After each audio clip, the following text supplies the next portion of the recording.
today's video, magluluto tayo ngayon ng tinolang manok. Ayan yung mga rekado, yung manok.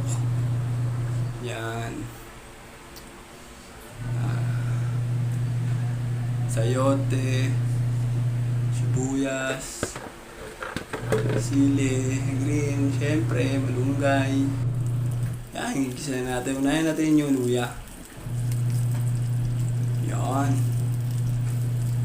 Kaya natin inuuna ang luya para mas kumapit yung lasa.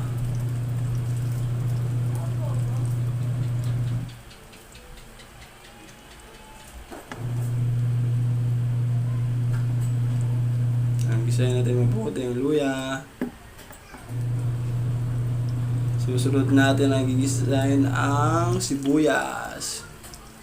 Kinamay ko na pero malinis naman yung kamay ko. Siyempre, nagugis muna tayo bago tayo umawak ng mga pagkain, lutuin. Kaya haluin na natin ang haluin yung bak.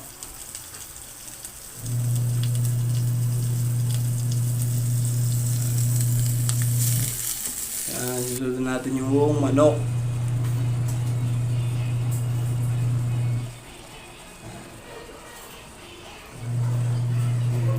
Yan mga kabakbak, antayin na natin siyang kumulo. Yan, salamat sa panonood.